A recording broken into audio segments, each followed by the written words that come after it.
Be ready. 10 seconds to go.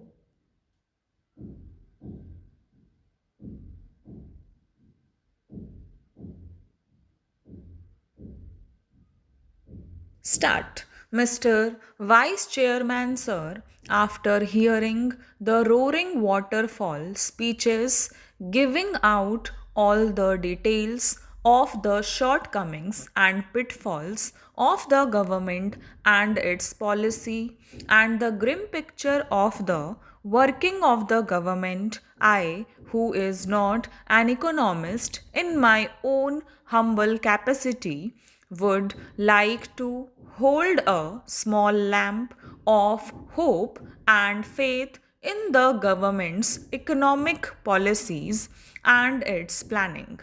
Mistakes are always made, otherwise, we are not humans.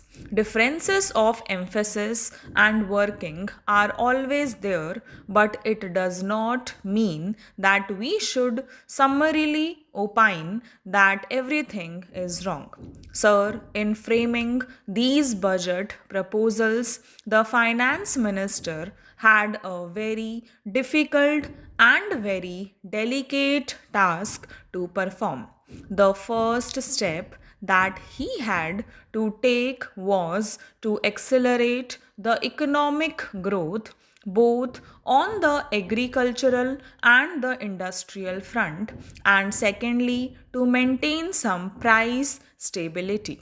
The very fact that the prices of certain essential commodities did not shoot up after the budget was itself an act of great relief to many consumers, especially to housewives who always used to sit up tight, keeping the fingers crossed, not knowing what the items are going to be on which the aches of the finance minister will fall. For the first time, this continuous fear has been belied to a great extent after the presentation of the budget. And so, sir, placed as we are in an extremely difficult economic situation, many common consumers and housewives like me think that the finance minister deserves all congratulations for presenting this year a growth oriented budget. Sir, the national budget is not only an annual accounting of expenses and revenues, but the finance minister has to give through the budget a correct picture of the present as well as of the hopes for the future. Sir, it is the prerogative of not only the small, microscopic, affluent class to sit in judgment, but also the common people who have an equal right to say something about the budget. Sir, irrespective of any other pressures, especially where it is well known that this is the pre election year, the budget reflects the underlying main stress on the economic considerations. This itself shows the determination to overcome the critical period by introducing a number of measures for different sections of the people. It stresses the proper investment, priorities, and curtailment of non essential consumption items.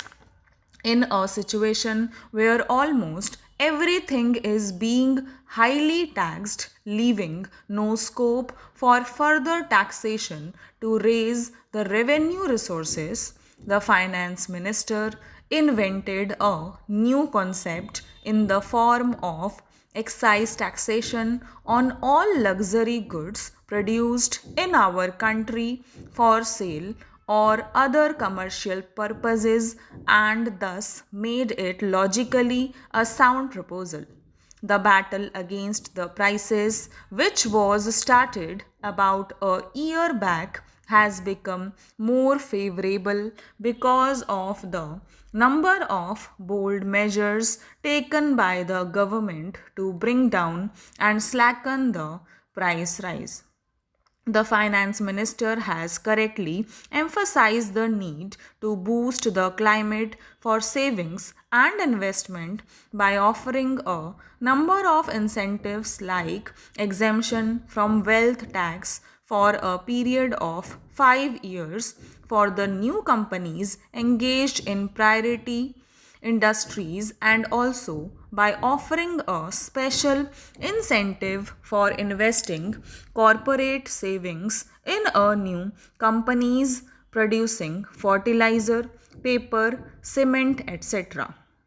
Sir, much is said about no relief being given to corporate sector, but it is not true as the government is really concerned over their financial problems and would like to give whatever cooperation possible to them in the present circumstances. For example, the dividend restrictions have been loosened and the Act will also be suitably amended. Sir, similarly, there are a number of welcome gestures for middle class people like higher house rent allowance, travel concessions, higher permissible deduction for contribution to provident fund and life insurance premia, etc. A proviso for deduction of expenses for higher education of children per individual having an annual income up to rupees 24,000 is also noteworthy. Sir, all these savings oriented income tax relief provisions no doubt deserve merit. Sir, I would like to make some observations. First is that the bonus for non-withdrawal of provident fund by government employees should be extended not only to the public sector but also to the private sector employees covered by the provident fund scheme.